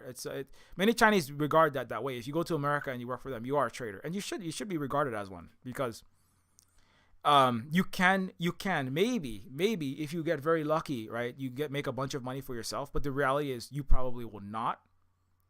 Right? You probably will not. A white man will take credit, like Elon or Mark Zuckerberg, will take credit for everything you invent. Right? A Meta or OpenAI, Sam Altman will take credit for everything you invent. You will never reach anywhere near the kind of status that you could reach if you stayed in China and work for DeepSeek or work for anywhere in China. Your economic situation will be precarious. You will be under constant threat of being attacked by the U.S. government as a Chinese spy. You'll be under constant threat of being deported, which will keep your wages low, which will make your quality of life more miserable. So there's no reason to ever move to the United States ever. Certainly not if you're Chinese, and certainly not even if you are very good at this tech, and certainly not now. So that is my anti-recruitment. That is my anti-recruitment spiel. It's already 1:42. I gotta go. Anyway, but long story short, back to the original topic. So, that is another way in which the United States is certainly leading to its own self-annihilation. Not just in its airplanes, but obviously in the realm of computer technology and everything else. And on the one hand, how can we say we want the planes to crash? I don't want planes to crash. We want people to die, right? Reality is there is a high probability the planes will keep crashing. That's just right. What do we see that's changing? What do we see that is different today from yesterday or a week ago, or even a year ago, really? But since the Trump administration, it doesn't really matter ultimately whether it was Trump or Biden. Trump will probably accelerate this a bit more. It'll make this happen faster. But what has changed that is going to cause the planes to stop crashing? Right? Is there a willingness to examine the actual? I mean, the U.S. government shouldn't not just be made, not just the Department of Government Efficiency, the United States. I mean, if the United States actually wanted to get a efficient government, it would have to have a revolution and become like a communist party, right? But the U.S. is not there yet. The U.S. is not ready for that, right? If the U.S. really wanted to have an efficient government, it would have to have a government actually by the people, right? Putting Elon and the billionaires in charge of the government more directly only makes the U.S. government more inefficient, right? All of Trump's backers are DEI hires. It's just white, straight, asshole billionaires. That's the worst possible people. It's the most inefficient government. And they're going around, they're firing the competent people in the United States. And there's some pushback, like there's some Supreme Court justices, there's some other parts of the U.S. government are saying Trump can't do this. There are parts of Congress, parts of the bureaucracy of the United States. It's actually the deep state, which is a big problem. So in one sense, I don't really care too much about what happens in the U.S. government, right, in that sense. But because these are a lot of horrible people that all work there. Not everybody. So if you're just directing planes, trying to stop planes from crashing, that's not necessarily bad. But at the higher level, certainly, right, the people that conduct U.S. military and foreign policy, absolutely. Right. Anyway, but so I don't see any evidence that planes are going to crash less tomorrow. Yeah, I'm just waiting for it. I'm waiting for another 3 plane crashes in the next 2 weeks. I mean, maybe it will calm down a bit. Maybe somebody will figure out why exactly this is happening, and then kind of like maybe we got to slow down it. We got to slow down the plane crash rate. Maybe have instead of 3 disasters in 4 days, maybe have 1 plane crash every 4 days. But the reality is, the most significant factors that you would actually have to have, right, a government that cares about the mass population safety over the needs and the wants and the just mismanagement of the oligarchic class, and you don't have that. Right. So don't fly. If you don't want to be endangered by airplanes, among other things, right? I mean, if you're not in the United States, that's one thing. Although, again, like it's best if Americans change it's best if the Americans and the collective West change their own countries. By mass organizing, joining left, anti-imperialist, anti-capitalist, etc. organizations, and supporting indigenous people of color, etc. like myself. I mean, I'm in Hawaii, so I'm watching this from Hawaii. In Hawaii, tourism doesn't benefit us very much, so I don't really care too much about all your planes crashing. It means there'll be less total tourists flying here. Once we establish Hawaii as a sovereign socialist country, as we had prior to the United States occupation, then we're happy to have some more tourism that benefits us as it does the Chinese. But I don't see as of now, if the United States airlines have big problems and people fly less, I don't particularly care. As a native Hawaiian. Yeah. Anyway. Hey, what's up, Victor? Also, I should end now. It's 1:48. Time to go. I'm sorry that was not exactly on the target for the whole stream, but I hope you have found something of worth by listening to the stream. I gave you pro travel tips. In China, travel tips are like Xinjiang, beautiful, some of the most mosques and beautiful mosques in the world. See Fujian, try the beautiful, amazing Sichuan cuisine. Right, see the world-class tier 1, 2, and 3 cities with high-speed rail and world-class infrastructure and 100,000 sequenced drone aerial shows. And then I say American advertisements is maybe the plane won't blow up when you fly to Hawaii. Anyways, you can support us at ko-fi.com/silverspook, and you can also help us out at patreon.com/neofeud, or you can give us ongoing support here at the Silver Spook Cooperative. We definitely could use some because we just we do have less total patrons now than previously, so we could definitely use any support that anybody can muster up to help us keep on doing the work that we try our best to do. You can also help us out. Also, if you become a patron, you can get access to the Silver Spook Discord and the Silver Spook University, which is over 1,000 hours of the content we have produced, categorized by topics. And of course, this is content that is also text and video, and on a variety of topics, including including history, economics, and a variety of topics that are not often discussed, certainly in the Western world and in English. But some of these topics are apparently not discussed even in some parts of China as well, and the non-Western world. So if you would like to learn about Hawaiian history, the world history from a Native Hawaiian anti-imperial perspective, and other topics, that is one place you can get it, is by becoming a Silver Spook Patreon member. Anyways, you can also help us out at Neofeud by grabbing Neofeud. Neofeud is, as I talked about a little bit, is a anti-capitalist, anti-imperialist, anti-neo-feudalist game that is where a social worker for homeless robots, ex-con robot, and a ex-trillionaire apprentice try to overthrow a planetary oligarchy, destroying what used to be the United States from floating palaces with AI automation and with their own private resort cities floating above an endless wasteland. If you'd like to learn about, if you want to play that game, it is on sale until February 4th. It's also a retro 90s adventure game with Bruce Willis wannabes, hippie Terminators, unplugged revolutionary Matrix agents, and all kind of other silly hijinks, as well as being also serious in many respects. Neofeud is on sale right now. It is 70% off. It is also, if you have a second to leave even a very short review, it is really appreciated, as it can help us get the game discovered when people are browsing for games to play in the Steam algorithm. You can also get Neofeud on itch.io for Windows and Mac, and for Linux on itch.io. You can also get Decolonizers, which is a game about kicking your capitalist colonizer butts out of your sovereign country in Vietnam, obviously. And also, it's also made by myself and my friend Luna Oi, who is also a Vietnamese communist comrade. And it's also a game that is on sale.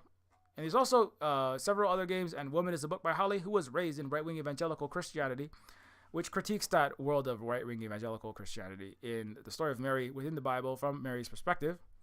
And also, you can follow, as I said, we have all sides of the Pacific social media. You can follow Silver Spook. If you look for Silver Spook on Little Red Note or Xiaohongshu, you can find me there on the Chinese social media platform.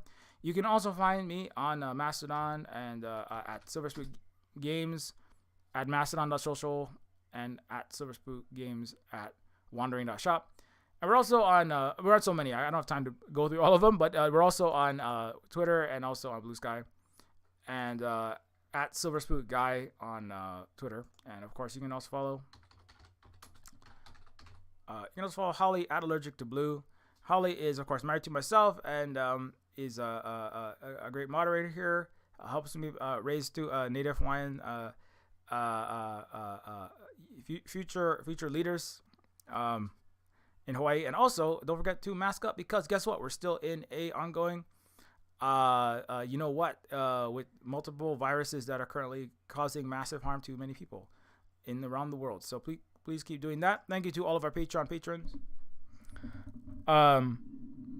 Thanks to all our Patreon patrons for all your great support. Without your support, it's hard for us to keep doing this work. We could definitely use some more. If anybody has any amount, you can up your patronage, or if you know anybody else who might want to become one, we could definitely use that, because we just I know it's rough times. I mean, this is one thing that sucks, man. I don't really want Part of me, I don't want things to get worse in the U.S. I mean, I do speak English, and many people that follow me are in the U.S., so I don't really want everything to get worse for Americans because it's harder for us to make the Patreon money that we need. But yeah, anybody, if you can help us out with patronage, it really does help because we are really not we're not rich by any stretch of the imagination. We barely eke out the existence that we have at the poverty line, basically. So thank you to everybody. We have to keep doing this work in America. We're in the U.S. occupation, so we do our best to do it, and mutual aid, and this is where we're gonna have to build our collective future, is by mutually supporting each other. So thank you to all of our Patreon patrons. Consider becoming one, and yes. Until next time, keep your marriage stage polished, be excellent to each other. Be careful on that airplanes. Organize, organize yourself, organize your labor, organize with your fellow community members, educate everybody that we know, so that the least painful way possible to the great change that is needed in the U.S. and its vassals can be happening as fast as possible. Anyways, thank you very much.